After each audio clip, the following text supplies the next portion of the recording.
दी पर फिर भी भंडारा चालू रखा, फिर भी भंडारा चालू है। अब तो खेती बिक गई, भंडारा चालू रखा, घर भी बेच दिया पर भंडारा बंद नहीं किया, रोज लोगों को खिला रहे हैं। घर भी बिक गया, उधार लेकर के आए, फिर भी लोगों को भोजन करावे। लेकिन अब तो अति हो गई कि जब अब लोगों ने उधार देना ही बंद कर दिया। अब जब लोगों ने उधार देना बंद किया तो पंडित जी के यहाँ लोगों ने आना ही बंद कर दिया कि भाई इनके यहाँ तो अब कुछ बचा ही नहीं है, क्या खाने जाएंगे। क्योंकि संसार की तो रीति है कि जब जेब भरा होता है तो हजारों रिश्तेदार मिल जाते हैं, और जब जेब खाली होता है तो अपने सगे भी कह देते हैं कि हम नहीं पहचानती है कौन है। ये तो संसार की नीति ही है कि जब घर में कुछ ना हो भैया, जब धन चला जाए घर से के लिए, भगवान यदि धन छीन लेवे तो वाकई में सगे अपने सगे संबंधी भी पहचानने से मना कर देते कि हम आए हैं। और यदि धन आ जावे तो फिर चाहे इतने लंबे लंबे रिश्ते निकाल करके आएंगे कि तुम्हारे चाचा के, काका के, मामा के, मौसिया के, फलाने नाना के, कक्का के, ऐसे ऐसे करके तुम्हारे जी रिश्तेदार हैं, इतना लंबा रिश्ता निकाल लेते कर लो। हाँ, तो ब्राह्मण देवता के यहाँ सब खत्म हो गया, घर में कुछ नहीं बचा। अब तो जब कुछ नहीं बचा तो लोगों ने आना बंद कर दिया। तो एक दिन ब्राह्मण देवता ने कहा कि देवी हम जाते हैं कुछ विदेश और वहां से कुछ धन कमा करके लाएंगे, उससे अपना घर पाट चलेगा। पर ब्राह्मण ने कहा देवी सुनो, अपने घर में है कुछ नहीं, पर एक बात ध्यान रखना, यदि कोई भूल से अपने घर में तो आएगा नहीं, क्योंकि पता है कि ब्राह्मण देवता का दिवालिया निकल गया है, कुछ नहीं बचा घर में। लेकिन यदि भूल से कोई घर में आ जाए तो उसे भूखा मत जाने देना बस। ऐसा कह के ब्राह्मण देवता तो चले गए। अब ब्राह्मणी रोज सुबह स्नान करे, ठाकुर जी की सेवा करे, और घर में कुछ है तो है नहीं, पर दरवाजे पर खड़ी हो जाए और जो भी देखती रहे कि कोई आ तो नहीं रहा है, कोई आ तो नहीं रहा है। ऐसा करते करते आज ब्राह्मणी को 7 दिन हो गए, घर में कुछ है नहीं, अन्न का एक दाना ब्राह्मणी ने खाया नहीं।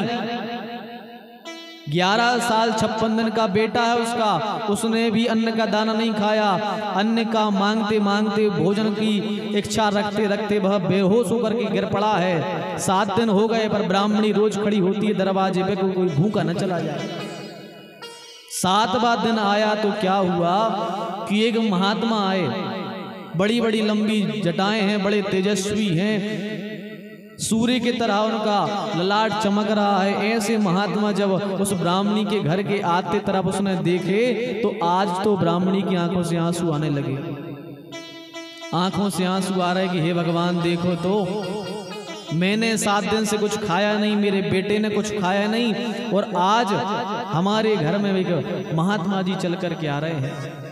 हे भगवान आज कुछ होता घर में तो खिला देते, पर फिर भी जब महात्मा जी आए तो महात्मा जी जैसे ही आए तो उसने हाथ जोड़ करके कहा कि महात्मा जी भोजन कर लो। नहीं है घर में, खुद ने खाया नहीं, पर महात्मा जी से कहा महात्मा जी भोजन कर लो। तो महात्मा ने कहा बेटी मैं भोजन नहीं करता, मुझे तो कई वर्ष हो गए हैं भोजन का त्याग करे हुए, मैं भोजन नहीं करता। तो ब्राह्मणी ने कहा कि महाराज फिर कुछ फलाहार कर लो, फलाहार कर लो। तो महात्मा ने कहा नहीं नहीं देवी, हमने फलाहार का भी त्याग कर दिया, ना अन्न खाते ना फलाहार करते, कुछ नहीं करते। तो ब्राह्मणी ने कहा महाराज फिर आप जीवन यापन कैसे करते हो, कैसे आप अपने शरीर को स्वस्थ रखते हो, क्या कारण है? तो महात्मा कहते हैं देवी मैं एकादशी की एकादशी कपिला गाय का 1 लीटर दूध पी लेता हूँ। कहा अच्छा महाराज। तो ब्राह्मणी ने ध्यान किया और कहा महाराज एकादशी तो आज ही है, आज ही एकादशी, आपने कभी अभी दूध पिया तो नहीं, स्वीकार तो नहीं किया कहीं का? तो महात्मा ने कहा नहीं देवी मैंने अभी तो कहीं का स्वीकार नहीं किया। तो ब्राह्मणी ने कहा यदि महात्मा मैं लाऊंगी तो आप स्वीकार कर लोगे? महात्मा ने कहा बिल्कुल, यदि लाओगी तो हम स्वीकार कर लेंगे। तो ब्राह्मणी अंदर दौड़ी दौड़ी गई, कुछ फटाटा सा कपड़ा डला था, बाहर एक चबूतरा था उस पर बिछाया, कहा महाराज यहाँ बैठो, हम अब भी इंतजाम करके आते हैं। तो ब्राह्मणी ने एक टूटा सा मटका लिया है, बाजार में पहुंची और बाजार से उस फूटे से मटके में दूध लेकर के आई और महात्मा जी को दिया कि लो महात्मा जी ये हम दूध लाए हैं, स्वीकार करो। अब जैसे ही महात्मा जी ने दूध पीना प्रारंभ किया, उस ब्राह्मणी की आंखों से तो झरझर आंसू बहने लगे। झरझर आंसू बह रहे हैं। महात्मा ने देखा कि ये ब्राह्मणी रो रही है, तो महात्मा ने कहा देवी रो क्यों रही हो, क्या बात है, क्यों रो रही हो? तो ब्राह्मणी ने कहा महाराज कोई बात नहीं, हम खुशी के आंसू हैं कि आज आपने हमारे घर में कुछ स्वीकार तो किया, तो ये खुशी के आंसू निकल रहे हैं। महात्मा ने कहा देवी हम इतना तो जानते हैं कि ये सुख के आंसू हैं कि दुख के आंसू हैं, बताओ क्या बात है, क्यों रो रही हो, क्या बात है? तो वह ब्राह्मणी बोले कि महात्मा आज आपने इस दुखियारी के घर में थोड़ा सा प्रसाद स्वीकार किया, मेरे घर में कुछ था नहीं, 11 साल 56 दिन का मेरा बेटा था, कुछ अन्न के दाने मांगते मांगते बेहोश हो गया, कई दिन से बेहोश पड़ा था। तो जब आपने स्वीकार किया कि मैं आपके यहाँ का दूध स्वीकार कर लूँगा, तो मैंने 11 साल 56 दिन के बेटे को बाजार में जाकर के मैंने टेर लगा दी कि भैया कोई मुझे 1 लीटर काली गाय का दूध दे देवे तो अपने बेटे को मैं उसको बेच दूंगी। तो महाराज मैंने इस दूध के कारण अपने बेटे को बेच दिया। जैसे ये सुना महात्मा ने कहा अरे देवी ये क्या किया, अरे मैं दूध कहीं और पी लेता, तुमने अपने बेटे को बेच दिया। पर जब उस ब्राह्मणी के भाव देखे तो महात्मा ने कहा कि देवी जाओ, मैं तुम्हें वरदान देता हूँ कि 11 साल 56 दिन का तुम्हारा बेटा था, तो 11 साल 56 दिन तक 7 दिन से भूखा था, तो आज से 7 जन्म बाद वह परब्रह्म परमात्मा यदि हम महात्माओं की लाज रखने वाला है तो वही साक्षात ईश्वर 11 साल 56 दिन तक तुम्हारे घर में आकर के खेलेगा। जाओ हम वरदान देते हैं। तो महात्मा के वरदान के द्वारा वही ब्राह्मण ब्राह्मणी अगले जन्म में नंद यशोदा बन करके आए हैं और भगवान बाल कृष्ण 11 साल 56 दिन तक उनके साथ में रहे हैं। यशोदा जी ने बहुत त्याग किया है, और जब जीवन में भैया त्याग होता है, भगवान के प्रति करुणा होती है, प्रेम होता है, तो वह ईश्वर उतर करके आ ही जाता है। बस प्रेम होना चाहिए आपके हृदय में। भगवान तो आज कण कण में है, भगवान तो चाहते हैं कि भक्त हमें पुकारें और हम उनसे मिल लेवें और हृदय से उनको लगा लेवें, पर आज के भक्तों में वह दीनता नहीं है। नृसिंग बसत प्रति खंबन में, पर काड़न को प्रहलाद कहाँ, भगवान तो खंबे खंबे में है, पर प्रहलाद जैसी भक्ति भी तो होनी चाहिए हमारे अंदर। भगवान तो प्रकट होने के लिए ही खड़े हैं भैया। भगवान केवल और केवल प्रेम से रीझते हैं। भगवान को ना आपका त्याग चाहिए है, ना धन चाहिए है, ना आपका कुछ नहीं भगवान को चाहिए, केवल और केवल भगवान को आपका प्रेम चाहिए है। बस भगवान तो प्रेम चाहते हैं और कुछ नहीं चाहते हैं। जब राम जी दंडकारण्य में गए, भगवान राम जब दंडकारण्य में चले जा रहे थे तो कुछ महात्मा राम जी को मिले और राम जी से कहने लगे प्रभु इस कुटिया में चलिए। राम जी ने कहा यहाँ क्या है? बोले महाराज यहाँ पर फलाहारी बाबा रहते हैं, केवल फल खा करके आपका भजन किया करते हैं। राम जी उनकी कुटिया में नहीं गए, आगे बढ़ गए। आगे बढ़े, एक कुटिया और पड़ी, महात्माओं ने कहा महाराज इस कुटिया में चलिए। राम जी ने कहा इसमें कौन रहता है? बोले इसमें जलाहरी बाबा रहते हैं जो केवल जल पीकर आपका भजन करते हैं। भगवान वहां नहीं गए और आगे बढ़े, एक कुटिया और पड़ी, बोले महाराज इस कुटिया में चलो। बोले यहाँ कौन रहता है? बोले यहाँ पयाहारी बाबा रहते हैं जो केवल दूध पी करके भजन करते हैं। राम जी वहां भी नहीं गए और आगे बढ़े, कहा महाराज इस कुटिया में चलो। बोले इस कुटिया में कौन रहता है? बोले यहाँ केवल पवनाहारी बाबा रहते हैं जो केवल वायु को लेते हैं, बाकी आपका ध्यान करते हैं। भगवान वहां भी नहीं गए, आगे चले राम जी। एक कुटिया बनी थी टूटी फूटी, राम जी उस कुटिया में जाने लगे। महात्मा ने कहा प्रभु वहां कोई जलाहारी फलाहारी दुग्धाहारी पयाहारी बाबा नहीं रहता है। भगवान बोले महात्माओं हमें जलाहारी फलाहारी दुग्धाहारी अच्छे नहीं लगते हैं, हमें तो प्रेमाहारी अच्छे लगते हैं, और वहां हमारी प्रेमाहारी सबरी मैया रहती है। तो भगवान उस सबरी मैया से मिलने के लिए चले गए। तो भगवान को तो प्रेमाहारी पसंद है, भगवान को जलाहारी दुग्धाहारी इनको नहीं देखते भगवान। यदि हृदय में करुणा प्रेम होगी तो परमात्मा वह इस संसार को बनाने वाला आपके आंगन में आकर भी खेलेगा। बस भाव होना चाहिए उस परमात्मा को बुलाने के। तो वे परमात्मा नंद बाबा यशोदा के यहाँ प्रकट भये हैं। अब वहां से कंस ने पूतना को भेजा पूतना आई है, यशोदा जी चली गई पानी लेने के लिए। पूतना ने सोचा अच्छा मौका है, तत्काल भगवान बालकृष्ण को उठाया और उठा करके उसने सोचा जल्दी स्तनपान करा देवे, तो जल्दी से स्तनपान कराने लगी। अब देख रही है पूतना बार बार की मरा कि नहीं मरा, मरा कि नहीं मरा, बार बार नीचे देखी जा रही, पर भगवान काय को मरे। भगवान तो बढ़िया प्रसन्नता से दुग्धपान किए जा रहे हैं। जब बहुत देर हो गई तो पूतना ने देखा कि अरे अभी तक नहीं मरा। अब तो भगवान ने क्या किया कि स्तनपान करते करते भगवान पूतना के प्राणों का ही पान करने लगे। अब तो पूतना झटपटाने लगी, अंदर से नाड़ियां नसें खिंचने लगी, अंदर एक आग उत्पन्न हो गई। पूतना झटपटाने लगी, अरे ये क्या हो रहा है। और जब झटपटाई तो अब चिल्ला रही है मुंच मुंच, हे बालक मुझे छोड़ दे, मुझे छोड़ दे। भगवान बोले मौसी तुमने यही गलती कर दी, अरे हमें केवल पकड़ना आता है, हमें छोड़ना तो आता ही नहीं। भगवान कह रहे हैं मौसी हमें एक बार पकड़ना आता है, हम एक बार पकड़ लेते हैं, फिर हम छोड़ते किसी को नहीं है। भगवान श्री कृष्ण की ये आदत है कि एक बार यदि पकड़ लेवे फिर वे छोड़ते नहीं हैं, उन्हें छोड़ना आता ही नहीं भगवान को। क्यों? क्योंकि भगवान का देखो एक नाम भी टेढ़ा है कृष्ण, नीचे भगवान के एक वो हुक्क सा बना रहता है। एक तो वो सीधे से अपने हृदय में जाता नहीं, और यदि चला गया तो वो अपने हृदय में हुक्क फंस जाता है। अब निकलेगा तो प्राण निकाल के ही निकलेगा, बाकी और कोई उपाय नहीं है उसको निकालने का। तो भगवान कहते हैं कि एक बार हम पकड़ना बस आता, हमें छोड़ना नहीं आता हमें। एक बार भगवान बाल लीला कर रहे थे बचपन में, तो एक गोपी के घर में भगवान चोरी करने गए। गोपी घर में थी नहीं, भगवान ने एक मक्खन का मटका उठाया, उसमें बैठ कर खाने लगे। भगवान ने खाना प्रारंभ किया, इतने में गोपी आई, उसने चोटी पकड़ी भगवान की, बोली दारी के रोज रोज आके तुम चोरी कर जाते हमारे घर में, सास हमें मुंह चलाते रोज। भगवान बोले गोपी अबे छोड़ दे, अब ने कर है चोरी। गोपी बोली नहीं, आज तो रंगे हाथ यशोदा जी के ले जाए तुम लाने। भगवान कह रहे नहीं गोपी छोड़ दो, अब ने कर चोरी। गोपी बोली नहीं, तुम्हें तई पेड़े से बांधे हम यशोदा जी को लेके आए कि देखो तुम्हारा मोड़ा चोरी करते हमारे घर में। तो गोपी ने एक रस्सी ली, भगवान को ले जा करके पेड़ के बगल में खड़ी हो गई। 2-5 मिनट हो गए, 10 मिनट हो गए, 15 मिनट हो गए खड़े खड़े। भगवान बोले गोपी बांधो, बांध का ही नहीं रही। गोपी बोली ये देख कन्हैया हमें बांध वो नहीं आए। भगवान बोले दारी की इतनी बड़ी हो गई तो ये बांध वो नहीं आए। गोपी बोली हमने कब कछू बांध ही नहीं, हम क्या करें। भगवान बोले एक काम करो तो सीख आओ पहले, जाओ कोई से। गोपी बोली वाह हम बांध सीखवे जे तुम भग लो। भगवान बोले ने भग सीख तो आओ तुम। गोपी बोली ने जे हम। तो भगवान बोले एक उपाय और है, बोले का हमें गुरु बना ले। भगवान बोले हमसे सीख लो। गोपी बोली तुम्हें बांध वो आते। भगवान बोले हाँ हमारे घर की गई तो हम ही बांध छोड़ते हैं, आते हमें।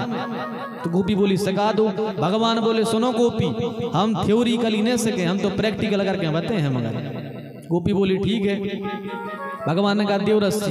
भगवान ने रस्सी ले ली, अपनी जगह भगवान ने गोपी को खड़ो कर दो पेड़े के थे। भगवान ने एक रस्सी पकड़ाई गोपी के हाथ में, भगवान ने लगाए 3-4 अंटा गोपी को लेकर। 3-4 अंटा लगा के भगवान ने अच्छी लगा दी 3-4 गांठ। भगवान बोले काय गोपी सीख गई। गोपी बोली बिल्कुल। भगवान बोले अब भी कछु कमी हुई तो बता दो हम सिखा दें। गोपी बोली नहीं पूरा सीख गए। भगवान बोले लास्ट बार पूछ रहे कोई कमी हो तो बता दो।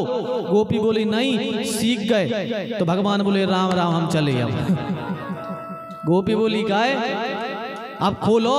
भगवान बोले गोपी तुमने जई तो गलती कर दी, तुम्हें बांध वो नहीं आया, हमें खोल वो नहीं आए।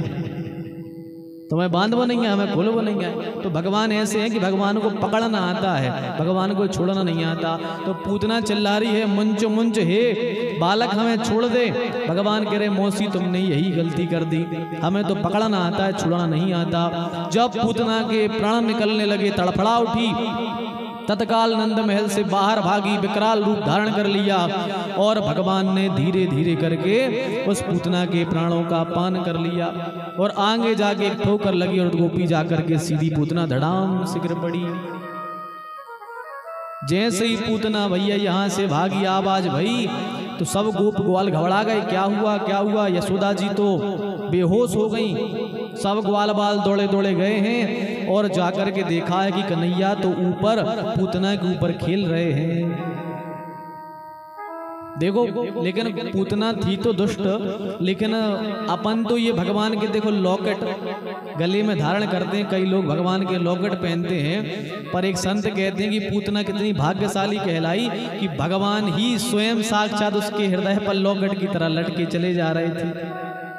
बताओ है कि नहीं, भगवान उसके हृदय पर लॉकेट की तरह लटके चले जा रहे थे, छोटे से तो थे, तो पूतना का भगवान ने उद्धार किया है। जब पूतना का उद्धार भगवान ने किया, पूतना की जब चिता जलाई गई तो सुखदेव जी कहते हैं जब पूतना की चिता जली तो उसमें से सुगंध निकली आज, वरना पूतना के शरीर से इतनी दुर्गंध आती थी कि यदि वो 2-3 किलोमीटर दूर से भी निकले तो लोग समझ जाते थे कि इतने एरिया में कहीं ना कहीं पूतना है। लेकिन जब उसकी चिता जली तो उसकी चिता से सुगंध निकली। तो परीक्षित कहते हैं प्रभु ये कैसे हो गया? तो सुखदेव जी कहते हैं राजन, जिसको भगवान साक्षात भगवान ईश्वर का स्पर्श हो जाए फिर क्या वो पापात्मा बचता है? अरे फिर तो भगवान का भक्त हो जाता है।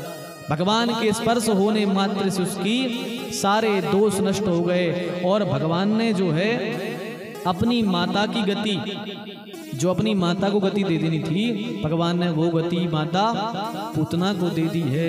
बोलिए भक्तवत्सल भगवान की जय। अच्छा ये पूतना कौन थी? तो सुखदेव जी कहते हैं यह पूतना कोई और नहीं, जब भगवान बामन बलि को ठगने के लिए गए थे तो ये बलि की बेटी रत्नमाला है। जब बामन भगवान पहुंचे थे बलि के यहाँ तो उसकी बेटी ने देखा कि बहुत छोटे से बालक 52 अंगुल के कितने प्यारे भगवान आए हैं। उसके मन में भाव आया कि अरे यदि ये बालक हमारा बेटा होता इसको हम स्तनपान कराते। लेकिन जब भगवान ने बलि को ठग लिया तो उसके मन में भाव आया कि यदि हमारा बेटा होता तो स्तन में जहर लगा करके इसको पिला के मार डालते। तो भगवान ने कहा मौसी हम तुम्हारी दोनों शर्तें मान लेंगे, दोनों जो इच्छाएं पूरी करेंगे अगले जन्म में। तो ये वही रत्नमाला जो है पूतना बन करके आई, भगवान ने उसका उद्धार किया है।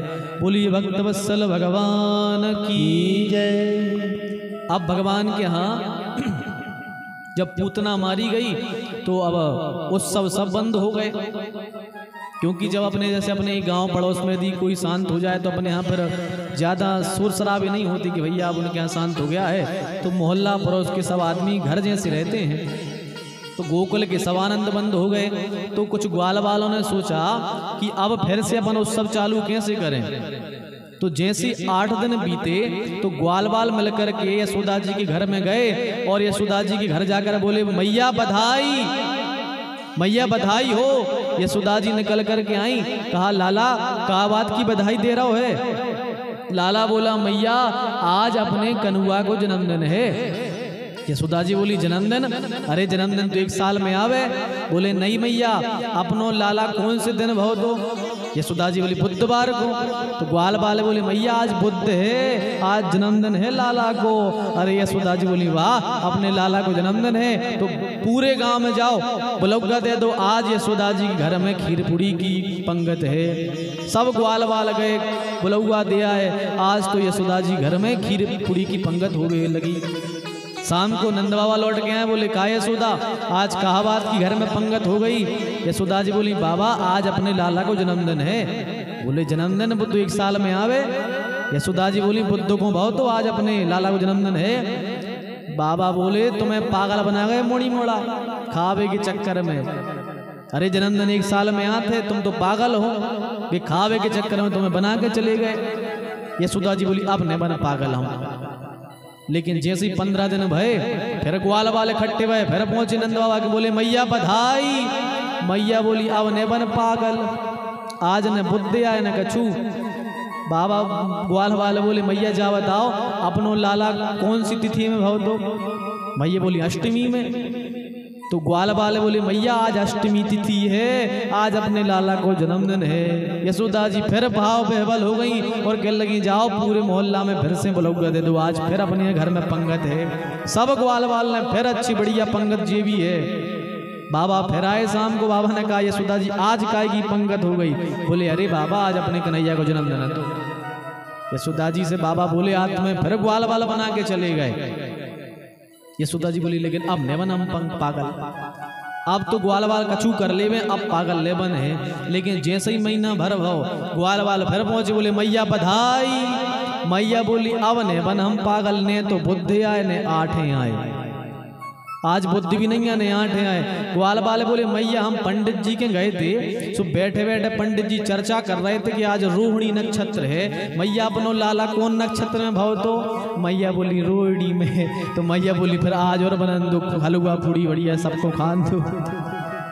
तो ऐसे ग्वाल बाल जो है बहुत महोत्सव मना रहे हैं नंद बाबा के घर में, सब आ करके खूब खा रहे हैं। नंद बाबा को भी बड़ी प्रसन्नता है कि हमारे लाला को सब बड़े हर्षोल्लास के साथ में जन्मदिन मना रहे हैं। अब जैसे ही भगवान थोड़े से बड़े भये तो हर माता की इच्छा होती है कि कब हमारा लाल हमसे मैया मैया कह करके बोले। जो नई नई माताएं होती हैं उनको बड़ी खुशी होती है कि कब हमारा बच्चा जल्दी बड़ा हो जाए और हमसे मम्मी कहे और पापा कहे। सब माताओं को बड़ी इच्छा होती है कब हमारा बेटा हमसे मम्मी पापा कहेगा। तो ऐसे यशोदा जी सोच रही हैं कि कब हमारा लाल हमसे मैया कहेगा। बड़े अच्छे भाव बनते हैं कि कब हमारा लाल हमसे मैया कहेगा। एक दिन भगवान बालकृष्ण बोल पड़े और भगवान ने कहा मैया। यशोदा जी बोली कन्हैया। भगवान फिर बोले मैया। यशोदा जी बोली कन्हैया। अब तो भगवान इतने बोले कि भगवान यशोदा जी को काम ही ना करने दे। मैया बोली हे भगवान 25 रुपये लें तो बोलत ने, तो अब बोल रहो सो काम ही नहीं करने दे रहो। तो भगवान हर 5 मिनट में कहे मैया। कहने लगे मोहन मैया मैया, कहने लगे मोहन मैया मैया, कहने लगे मोहन मैया मैया, कहने लगे मोहन मैया मैया। पितानंद महर सो बाबा बाबा, पितानंद सो बाबा बाबा, और हलधर सो भैया, और हलधर सो भैया। कहने लगे मोहन मैया मैया, कहने लगे मोहन मैया मैया, कहने लगे मोहन मैया मैया, कहने लगे मोहन मैया मैया।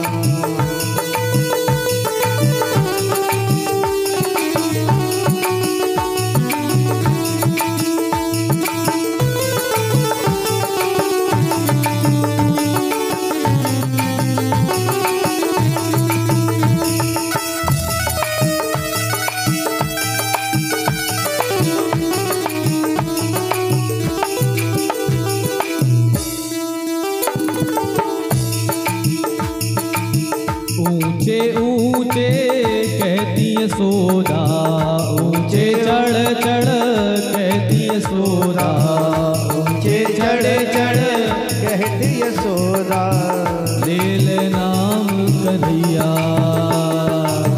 ले ले नाम कन्हैया, कहने लगे मोहन मैया मैया, कहने लगे मोहन मैया मैया, कहने लगे मोहन मैया मैया, कहने लगे मोहन मैया मैया।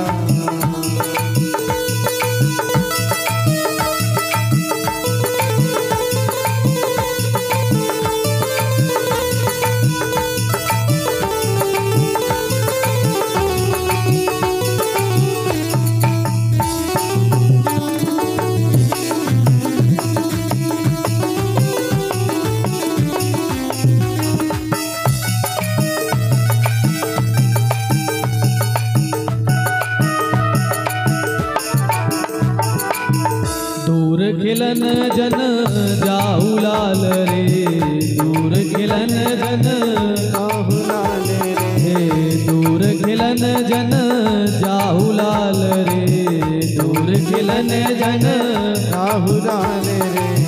मारेगी काहू की गैया, मारेगी काहू की गैया, कहने लगे मोहन मैया मैया, कहने लगे मोहन मैया मैया, कहने लगे मोहन मैया मैया।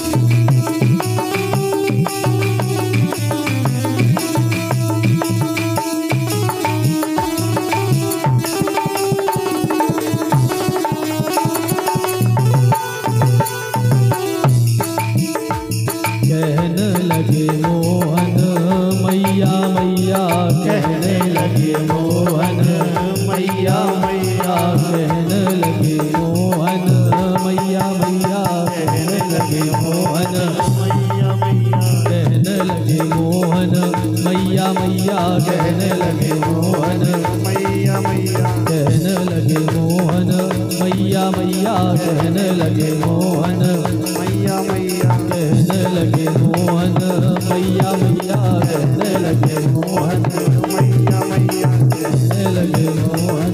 मैया बोलिए नंद के लाला की जय हो। तो भगवान ने आज मैया कहना प्रारंभ किया है। इसके बाद में भगवान ने सक्टासुर का उद्धार किया है। सक्टासुर जो था यह कंस का भेजा हुआ दूत है। यह एक सकट का रूप बना करके आया था, बैलगाड़ी का, बैलगाड़ी का रूप बना करके आया कि भगवान श्री कृष्ण को हम मारेंगे।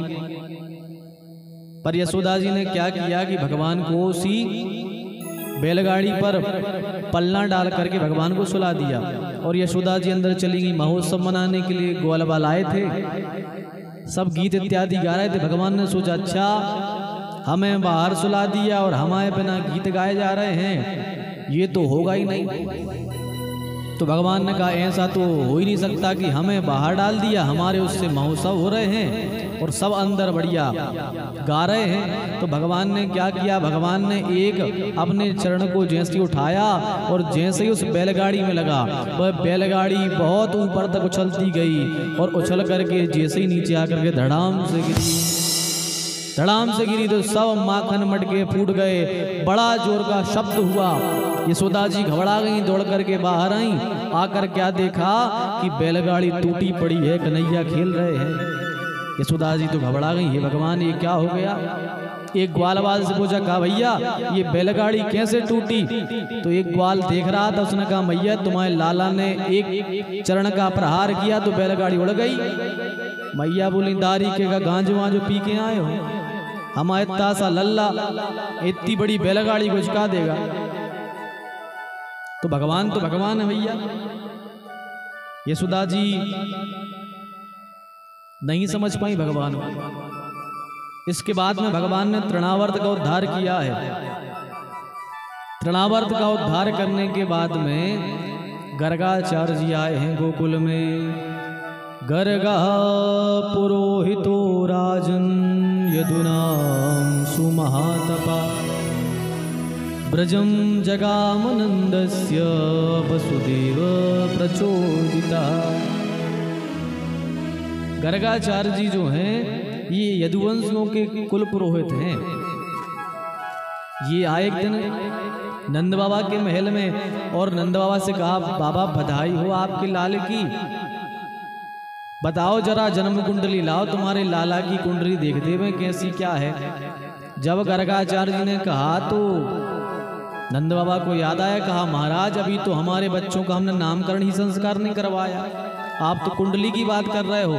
बाबा ने कहा अच्छा अभी जन्म संस्कार नहीं हुआ इनका नामकरण। बोले नहीं। तो नंद बाबा बोले प्रभु एक काम करो आप ही कर दो हमारे दोनों लाल का जन्म। गर्गाचार्य जी बोले नहीं नहीं हम नहीं करेंगे। बोले क्यों। बोले हम यदुवंशियों के भैया पुरोहित हैं और यदि हम तुम्हारे यहाँ जन्म नाम संस्कार करेंगे तो कंस को पता लग जाएगा और कंस उपद्रव मचाएगा। तो बाबा ने कहा प्रभु ऐसा करो आप तो एकांत में गौशाला में सो कर दो, आप वहाँ केवल हम रहेंगे, बच्चे रहेंगे बस, और आप रहोगे और कोई नहीं बुलाएंगे, किसी को नहीं बुलाएंगे, एकांत में कर दो आप नामकरण। कहा ठीक है। तो नंद बाबा ने कहा यशोदा जी से और रोहिणी जी से कि जाओ कन्हैया और अपने दोनों बालकों को ले आओ, उनका नामकरण होना है। महात्मा जी आए हैं। अब गर्गाचार्य जी पहुंचे गौशाला में जाकर के बढ़िया चौक लगाया, चौकी रखी, भगवान का पूजन किया और अब भगवान का नामकरण होना है। यशोदा जी के मन में आया कि देखें तो कितने बड़े बाबा हैं। तो रोहिणी जी ने कहा चलो बाबा की परीक्षा कर लें अपन कि कितने बड़े महात्मा जी हैं। तो क्या किया कि कन्हैया को ले लिया रोहिणी मैया ने और बलराम जी को दे दिया यशोदा जी को। यदि बाबा सच्चे होंगे तो वो पहचान जाएंगे कि कौन किसका लाला है। दोनों जन पहुंची और जैसे ही पहुंची और जैसे ही दूर से बाबा ने देखा गर्गाचार्य जी ने और दूर से ही देख करके कहने लगे अयम ही रोहिणी पुत्रो। जो यशोदा जी के हाथ में था, कहा अयम ही रोहिणी पुत्रो, यह रोहिणी का पुत्र है और इसका नाम होगा राम, क्योंकि ये सबको खुश करने वाला होगा और इसमें बल अधिक होगा, इसलिए इसका नाम पड़ेगा बलराम। यशोदा जी समझ गए कि महात्मा तो बहुत त्रिकालदर्शी हैं भैया, भी पहचान गए कि ये रोहिणी जी का बच्चा है। तो यशोदा जी ने कहा बाबा अब हमारे बालक का नाम और बता दो क्या है। तो जैसे ही गर्गाचार्य जी की दृष्टि कन्हैया पर पड़ी, देख करके भगवान की समाधि लग गई बाबा की।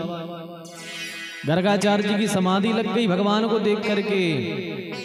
अब यशोदा जी बोले रोहिणी मैया से, मैया देखो बाबा हिलडुल नहीं रहे, बाबा एक ही से बैठे हैं।